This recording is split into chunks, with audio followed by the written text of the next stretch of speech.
அனைவருக்கும் வணக்கம். ரிஷபராசிக்காரர்களுக்கு சூரியனை விழுங்கும் பாம்பு. சூரிய கிரகணத்தன்று என்ன செய்ய வேண்டும், அப்படி செய்வதால் என்னென்ன வாய்ப்புகள் உங்களை தேடி வரும், மிக சிறப்பான சந்தர்ப்பங்கள் எந்தெந்த விஷயங்களில் அமையும் என்பதை சற்று விரிவாக பார்க்கலாம் வாங்க. பொதுவாக சூரிய கிரகணத்தன்று சூரியனை விழுங்கும் பாம்பு என்று ஏன் சொல்லப்படுகிறது என்றால், நிச்சயமாக சூரிய கிரகணமும் சந்திர கிரகணமும் ராகு கேதுவின் பழிவாங்கல் நிகழ்வாக தான் பார்க்கப்படுகிறது. நிழல் கிரகமான ராகு கேது உருவாகுவதற்கு மிக முக்கிய காரணமாக இருப்பது சூரியனும் சந்திரனும் தான். ஏனென்றால் ராகு கேது ஒரே கிரகமாக இருந்த சூழலில் தலைதனியாக உடல் தனியாக துண்டிக்கப்படும் போது இருவேறு கிரகங்களாக மாறுவதோடு மட்டுமல்லாது பாம்புவின் தலைப்பகுதியும் வால் பகுதியும் தலையில்லாத இடத்திற்கு பாம்புவின் உடலும், உடலில்லாத தலைக்கு பாம்புவின் தலையும் கொடுத்து ராகு கேது என்ற இரு கிரகங்கள் உருவாகிறது. இந்த நிகழ்வுக்கு மிக முக்கிய காரணமாக அமைவது, அந்த வேளையில் அமிர்தத்தை கொடுத்து கொண்டிருக்கும் போது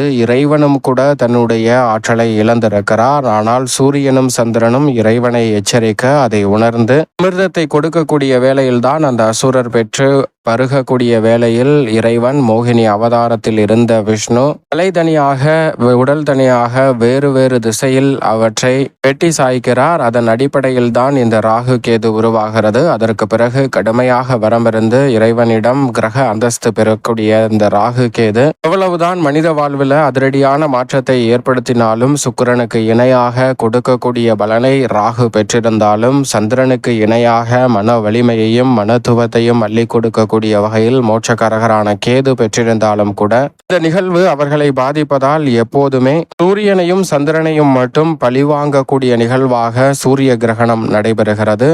சந்திரனை பழிவாங்கும் நிகழ்வாக சந்திர கிரகணம் நடைபெறுகிறது. சூரிய கிரகணத்தின் போது சூரியன் வலுவிழக்கிறார், சந்திர கிரகணத்தின் போது சந்திரன் வலுவிழக்கிறார். தற்போது சூரிய கிரகணம் 21ஆம் தேதி வரக்கூடிய வேளையில் இரவு 11 மணிக்கு துவங்கி அதிகாலை 3:30 மணி வரை இந்த கிரகணம் நீடிக்கிறது. இந்த வேளையில் கவனத்துடன் இருந்தால் நிச்சயமாக பல சிரமங்கள் குறைவதோடு கிரகண பாதிப்புகள் விலகுவதோடு நன்மை நிறைவாக கிடைக்கும். இந்த கிரகணம் நடைபெறக்கூடிய வேளையில் கிரகநிலைகளின் அமைப்பு எப்படி இருக்கிறது என்றால், பூர்வ புண்ணிய ஸ்தானம் ஆகிய 5ல் சூரியனும் சந்திரனும் இணைந்து வலம் வருகின்றன. சூரியனும் சந்திரனும் 5ல் இணைந்திருக்கக்கூடிய இந்த வேளையில் புதன் உச்சம் பெற்று பூர்வ புண்ணிய ஸ்தானம் ஆகிய 5ல் வலுவாக வலம் வருகிறார். அதோடு மட்டுமல்லாது சுகஸ்தானம் ஆகிய 4ல் ராசியின் அதிபதியான சுக்கிரன் மோட்சக்காரகரான கேதுவுடன் இணைந்திருக்கிறார். ராகு கர்மஸ்தானத்திலும் லாபஸ்தானத்தில் தனி வக்ரம் பெற்றும் இருக்கிறார். நிழல் கிரகமான ராகு கேது ஆகிய இரு கிரகநிலைகளும் வலுவிழக்க செய்யக்கூடிய நிகழ்வாக தான் சூரிய கிரகணம் தற்போது அமர்ந்திருக்கிறது. அது மட்டுமல்லாது தனஸ்தானத்தில் குரு வலுவாக வெற்றிருக்கிறார். யோகஸ்தானத்தில் மங்களக்காரகன் என்று அழைக்கக்கூடிய செவ்வாய் வலுவாக வலம் வந்து கொண்டிருக்கிறார். இப்படி நவ கிரகநிலைகளின் அமைப்பும் இருக்கக்கூடிய இந்த வேளையில் சூரிய கிரகணம் என்பது சூரியன்,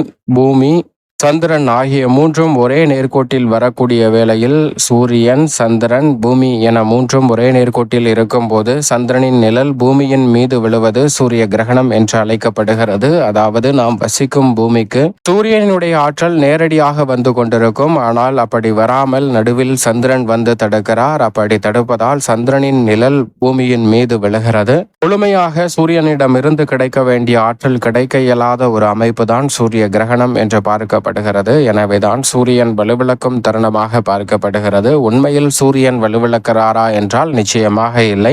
நாம் இருக்கக்கூடிய இடத்திற்கு சூரியனிடமிருந்து கிடைக்கக்கூடிய ஆற்றல் கிடைக்க இயலாத ஒரு அமைப்பை தான் சூரியன் வலுவிழக்கும் தருணமாக பார்க்கப்படுகிறது. இது சூரிய கிரகணம் என்றும், சந்திர கிரகணத்தின் போது சூரியன், பூமி, சந்திரன் ஆகிய மூன்றும் ஒரே நேர்கோட்டில் வரக்கூடிய வேளையில் பூமியின் நிழல் சந்திரனின் மீது விழுவதால் சந்திர கிரகணம் என்று அழைக்கப்படுகிறது. பொதுவாகவே சந்திரன் சூரியனிடமிருந்து ஒளியை முழுமையாக வாங்கி அவற்றை அப்படியே பிரதிபலிப்பாருங்க. மிக பிரகாசமாக ஒளிரக்கூடிய தன்மையை வெளிப்படுத்தக்கூடிய சந்திரன் பூமியின் மீது சூரிய வெளிப்பட்டு பூமியின் நிழல் சந்திரனின் மீது விழுவதால் சந்திரன் பிரகாசிக்கும் தன்மையை இழக்கிறார், மங்களாக தோன்றுகிறார். அதனால்தான் சந்திர கிரகணத்தின் போது சந்திரன் வலுவிழக்கும் தருணமாக பார்க்கப்படுகிறது. பொதுவாகவே எந்த ஒரு கிரகமாக இருந்தாலும் இறைவன் வலுவிழக்கும் வேலையாக பார்க்கப்படுவதால் தான் கிரகணத்தை முன்னிட்டு ஆலயங்கள் பூட்டப்படுகின்றன. அது மட்டுமல்லாது கிரகணம் நடைபெறக்கூடிய நேரம் என்பது சற்று கவனத்துடன் இருக்க வேண்டும். ஏனென்றால் கிரகணத்தின் போது சில விஷயங்களை நாம் செய்யாமல் சரியாக இருந்தாலே பல பிரச்சனைகள் நம்மளுடைய வாழ்வில் இருந்து விலகும். இதிலும் குறிப்பாக என்னவெல்லாம் செய்யக்கூடாது என்று பார்க்கும்போது நிச்சயமாக சுபகாரியங்களை கிரகண நேரத்தில் துவங்கக்கூடாது. சுபகாரியங்களும் சுப வேலையும் கிரகணம் நடைபெறக்கூடிய வேளையில் நடத்துவது சற்று சாதகமற்ற சூழலை உருவாக்கலாம். எனவே சுபகாரியம் சார்ந்த விஷயங்களில் அதிக கவனம் தேவை. அதோடு மட்டுமல்லாது இந்த கிரகணம் நடைபெறக்கூடிய வேளையில் உறுதியாகவே